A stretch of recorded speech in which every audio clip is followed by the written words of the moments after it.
Hello, welcome everyone. आज का topic जो है कॉलम बेस में प्रयोग होने वाली जो बेस प्लेट होती है वो कितने प्रकार की होती है, यानी types of base plates used in column basis. This is the topic for today. So start. Types of base plates in column base. There are two types of base plates. One is rigid base plate and second one is flexible base plate. एक plate rigid base plate कहलाती है और दूसरी flexible base plate कहलाती है।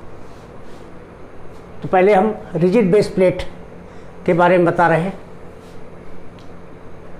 यहाँ पर देखिए, रिजिड बेस प्लेट का डिज़ाइन किन परिस्थितियों में किया जाता है, कब किया जाता है। मोस्टली रिजिड बेस प्लेट का डिज़ाइन जो है एक्चुअली लोडेड कॉलम के केस में किया जाता है। In case column is actually loaded, rigid base plate is designed and thick base plate. The base plate thickness must be somewhat in higher range.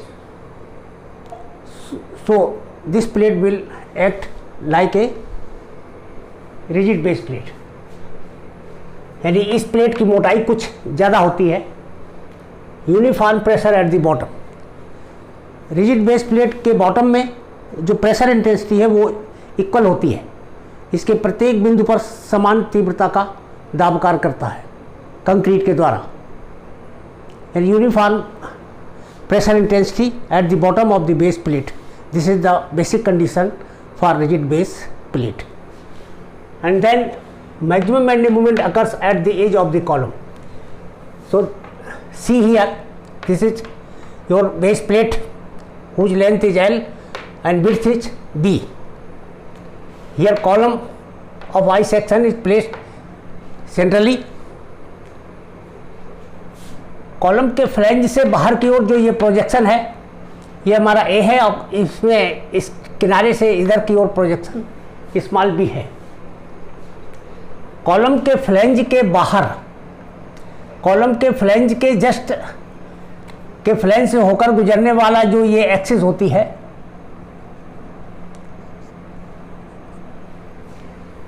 इसी axis को हम क्रिटिकल एक्सिस कहते हैं। This axis known as critical axis. और इसी के about जो bending moment हम निकालते हैं फॉर कैंटिलीवर स्लैब, तो इसमें जो मैक्सिमम बेंडिंग मोमेंट है ये इसी क्रिटिकल सेक्शन पर होता है, जो कि कॉलम के, जो कि फ्लैंज के फेस से, आउटर फेस से होकर के गुजरता है। सो this is the condition in both direction. यानी इसमें यहाँ से होगा, इसमें इधर से होगा, इसके किनारे से, बाउंड्री से। ये बेंडिंग मोमेंट की डायरेक्शन ये होगी इसके अबाउट वाई वाई। तो यहाँ पर वाई वाई एक्स के अबाउट इस डायरेक्शन में मूवमेंट लिया जाएगा, ये मैक्सिमम होगा। एक्स एक्स के अबाउट इस डायरेक्शन में मूवमेंट लिया जाएगा तो ये मैक्सिमम होगा। तो ये दोनों मैक्सिमम बेंडिंग मोमेंट है।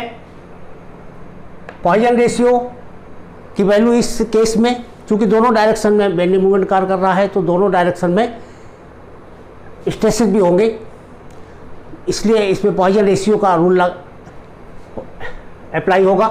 तो value of Poisson ratio as per latest code is taken 0.3 and bending moment at these two sections are mx is equal to wa square by 2 and my is equal to wb square by 2 respectively. For cantilever these are bending moment, you already know mx net. अब इसके बाद x direction में जो net bending movement है वो कितना होगा। The net bending movement है about x axis. This will be equal to the bending movement in x direction wa square by 2 and Poisson ratio times wb square by 2, यानी bending movement in y direction. तो bending y direction में जो movement है उसका 0.3 से multiply करके, यानी Poisson ratio से मल्टीप्लाई करके इसको हम माइनस कर देंगे, तो फिर ये नेट बेंडिंग मूवमेंट हमको x डायरेक्शन में हमको प्राप्त हो जाएगा। So this is the net bending moment in x direction.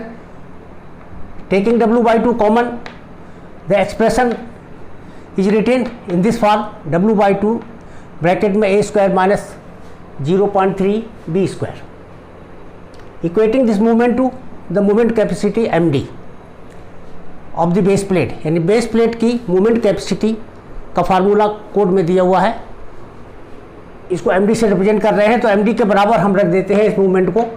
तो md is equal to mx net, और md की वैल्यू एज पर कोड जो है 1.2 fy बटे गामा mo इंटू, यहाँ jd होता है तो jd की वैल्यू है 1 इंटू ts का स्क्वायर है, ts means thickness of base plate, 1 into ts का स्क्वायर बाई 6, ये jd की वैल्यू है। तो ये हमारा मूवमेंट हो गया md, और ये mx नेट है।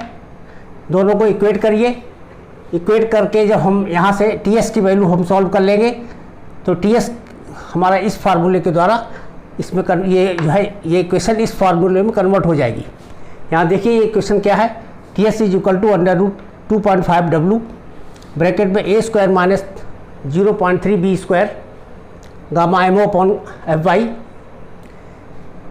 And this value of ts should always be greater than tf thickness of flange. ये इसकी जो मोटाई है बेस प्लेट की, ये फ्लैंज की मोटाई से ज़्यादा होनी चाहिए।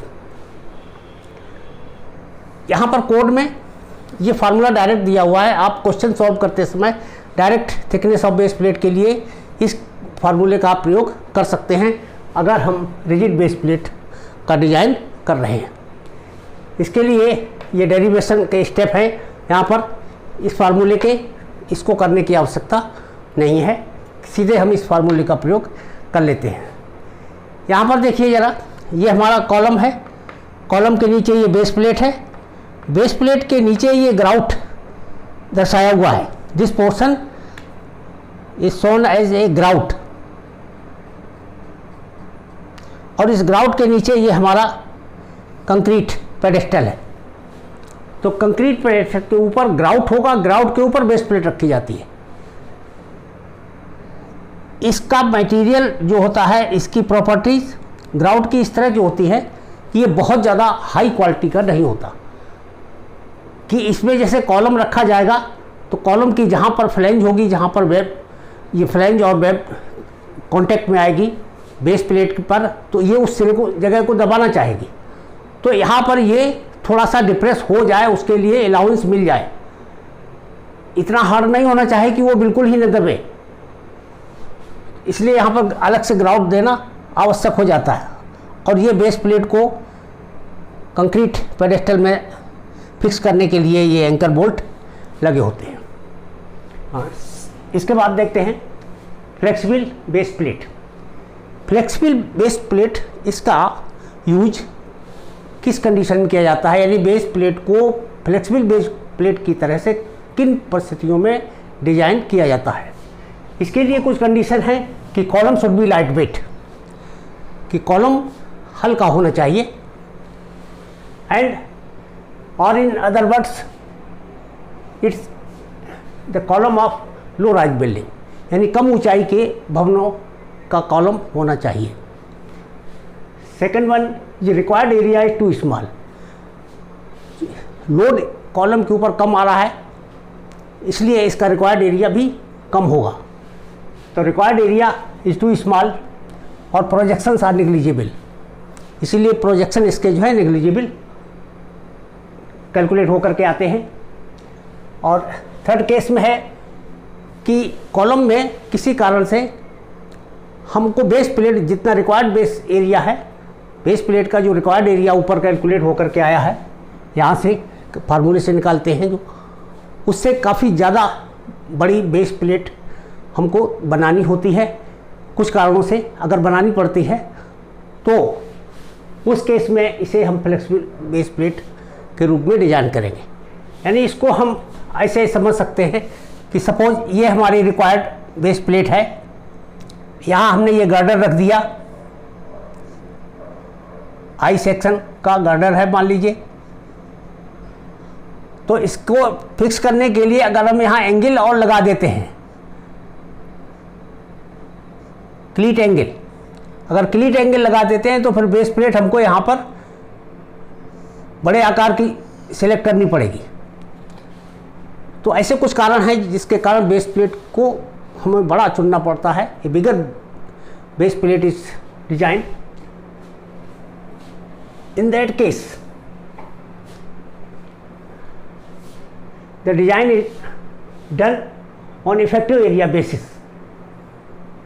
as per class 7.4.1.1 and figure 9 of IS 800/2007। यानी IS 800/2007 के अनुसार क्लास 7.4.1.1 और फिगर 9 इसमें दिया गया है। ये फिगर के यहाँ पर बना हुआ है। इस क्लास को भी पढ़ लें और इस फिगर को देखें। इस फिगर के अनुसार ही इफेक्टिव एरिया बेसिस पर हम बेस प्लेट का डिज़ाइन करते हैं। इन कंडीशंस के केस में कॉलम लाइट वेट हो, रिक्वायर्ड एरिया कम हो, बेस प्लेट हमको बड़ी बनानी पड़ रही हो। तो यहाँ पर देखिए, यहाँ पर जो शेडेड पोर्शन दर्शाया हुआ है इन फिगर्स में, ये भी शेडेड पोर्शन है। ये बीच में ये गर्डर दिखाया हुआ है, ये गर्डर है आई सेक्शन, ये गर्डर है। और इसके बाद अगर बेस प्लेट इस तरह की ली गई हो, इतने चारों तरफ स्पेस बढ़ा करके, इसमें केवल एक डायरेक्शन में स्पेस बढ़ा करके बेस प्लेट प्रयोग की गई है। इसमें केवल इस फ्लैंज की डायरेक्शन में स्पेस बढ़ा, प्लेट की चौड़ाई को बढ़ाया गया है। केवल ये फ़र्क है, इसमें केवल फ्लैंज की डायरेक्शन में प्लेट की चौड़ाई बढ़ाई गई है। इसमें फ्लैंज के इधर चौड़ाई नहीं बढ़ाई गई बल्कि इधर ज़्यादा बढ़ाई गई।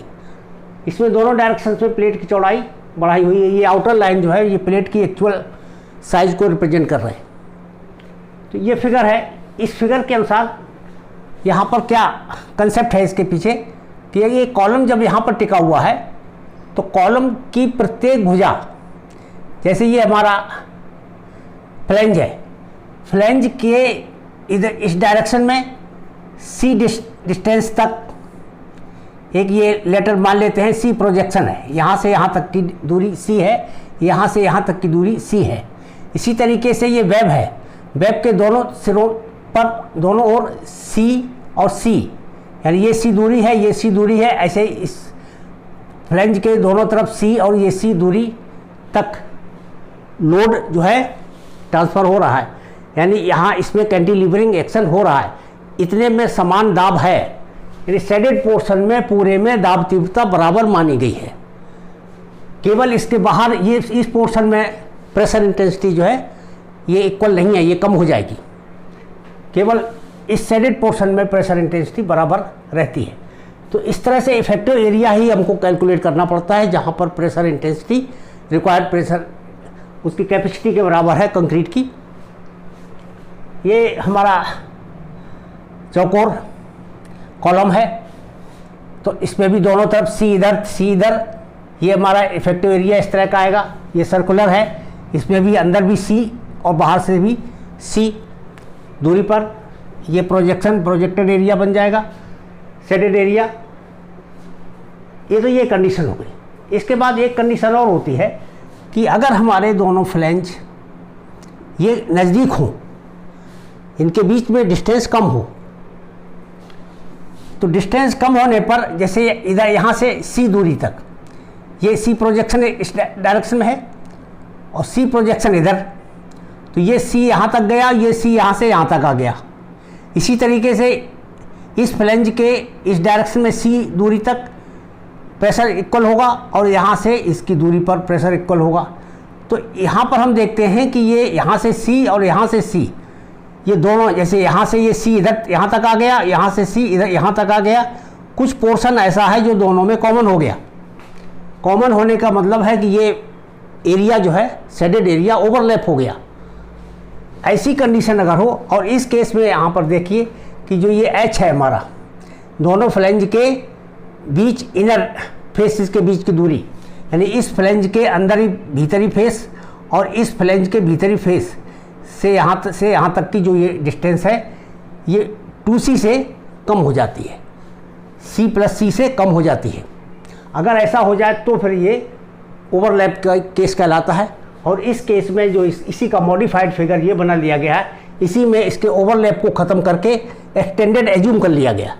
एक्सटेंडेड एज्यूम करके अब ये हमारा पूरा एच हो गया, ये यहाँ से यहाँ तक सी हो गया, यहाँ से यहाँ तक सी हो गया, अब इसमें ओवरलैप ख़त्म हो गया। तो इसके हिसाब से ये हमारा एच हो गया, ये सी हो गया, ये सी हो गया, तो एच प्लस 2c ये यहाँ से यहाँ तक हुआ, और ये हमारा बी एफ, फ्लैंज की चौड़ाई बी एफ है, तो बी एफ प्लस 2c ये हमारी ये चौड़ाई हो जाएगी।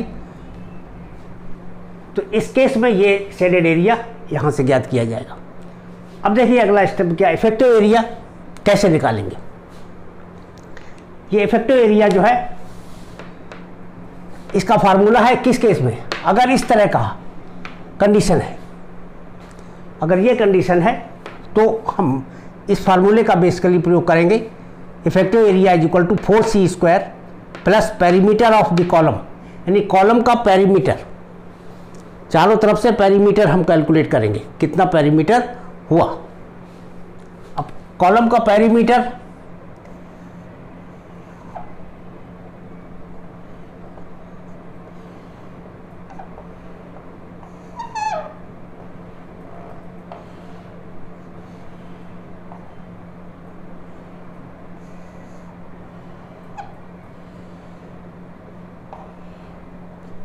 ये देख, मान लीजिए ये गडर है, तो इसमें फ्लैंज का निकालेंगे तो यहाँ से यहाँ तक की डिस्टेंस निकालेंगे, फिर इसके बाद यहाँ से यहाँ तक की निकालेंगे, ये यहाँ से यहाँ तक निकालेंगे, ये पूरी डिस्टेंस कैलकुलेट करेंगे। इसमें देखना ये बीच में वेब की थिकनेस एक साइड से कम हो गई है, फिर यहाँ से यहाँ तक की दूरी निकालेंगे, ये डिस्टेंस कैलकुलेट करेंगे, दोनों को जोड़ेंगे, यहाँ से यहाँ तक निकालेंगे, यहाँ से यहाँ तक निकालेंगे और ये निकालेंगे। इस सबको ऐड करते हुए ये हमारी पेरीमीटर आएगी। तो ये perimeter of the column into c plus area of the column, और इसके बाद इसी कॉलम का एरिया हम निकालेंगे, area of the column. Area of the column कहाँ से आएगा, ये तुमको टेबल से मिल जाएगा, जो गर्डर दिया हुआ है वो कॉलम का एरिया होगा। इस इक्वेशन को अब यहाँ से देखिए, रिक्वायर्ड एरिया यहाँ से अपने फार्मूले से निकालेंगे, लोड बटे परमिसिबल स्ट्रेस 0.45 एफसी, तो उससे जो एरिया निकालेंगे वो तो रिक्वायर्ड एरिया है, और रिक्वायर्ड एरिया को इसके बराबर करके तब हम सी की वैल्यू कैलकुलेट कर लेंगे। ये इसका तरीका है। अगर ये हमारा ओवरहैंग का केस है तब इफेक्टिव एरिया कैसे निकालेंगे, तब इफेक्टिव एरिया में इस भुजा का और इन दोनों भुजाओं का गुणा कर देंगे। तो यहाँ से देखिए इफेक्टिव एरिया कितने के बराबर हो जाएगा, बी एफ प्लस 2c, यानी बी एफ प्लस 2c ये भुजा हो गई, और h प्लस 2c ये इधर वाली भुजा हो गई, दोनों भुजाओं का गुणा कर दीजिए, ये हमारा एरिया निकल आएगा। तो इस तरह से ये ए इफेक्टिव हो जाएगा। और जब इसको ए इफेक्टिव को हम रिक्वायर्ड एरिया से गुणा करेंगे, तो ये बराबर करेंगे रिक्वायर्ड एरिया के बराबर, तो वहाँ से सी की वैल्यू हमको तब प्राप्त हो जाएगी। तो दोनों केस में अलग अलग फार्मूला है, इस केस में ये फार्मूला है और पहले वाले केस में ये इस फार्मूला है। ये दोनों इफेक्टिव एरिया के कंसेप्ट पर फार्मूले लगा करके हम ये प्रोजेक्शन सी की गणना करते हैं। इसके बाद वही थिकनेस ऑफ बेस प्लेट हम डायरेक्ट फार्मूले से निकाल लेते हैं। इसके फार्मूले में देखिए एक आपको चेंज करना होगा, जो ये पिछले फार्मूला था रिजिड बेस प्लेट के लिए, उसमें a square minus 0.3 b square step था एक ब्रैकेट में। इस स्टेप की जगह पर यही प्रोजेक्शन सी जो यहाँ से निकाला है सी स्क्वायर लिख लेंगे। तो उस फार्मूले में जब सी स्क्वायर लिख लेंगे तो सी हमारा बाहर आ जाएगा, तो टी एस बराबर सी अंडर रूट 2.5 डब्लू और गामा एम ओ बटे एफ वाई, ये सीधे सीधे हो जाएगा। और इस बेस प्लेट की मोटाई की वैल्यू जो है फ्लैंज की मोटाई से अधिक होनी चाहिए। तो ये हमारा प्रोसीजर है फ्लेक्सिबल बेस प्लेट को डिजाइन करने का। तो इसके डिजाइन स्टेप शॉर्ट में देख लीजिए।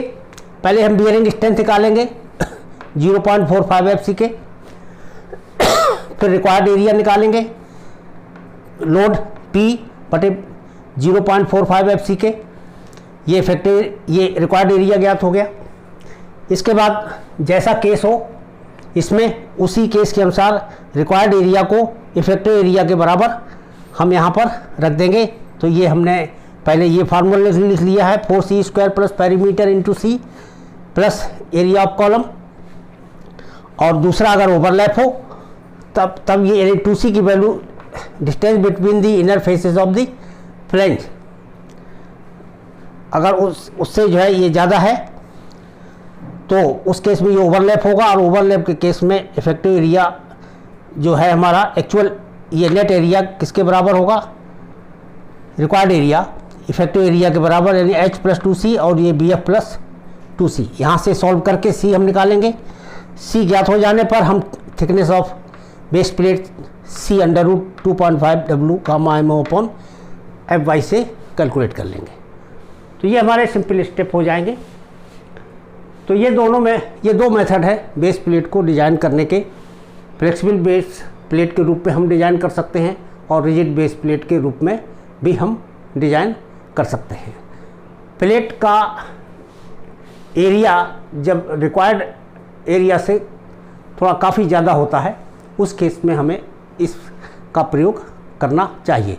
कोड ने दोनों मेथड दिए हुए हैं, यानी इस मेथड का भी प्रयोग उस परिस्थिति में किया जा सकता है। तो ये था टाइप्स ऑफ बेस प्लेट के बारे में। Thank you.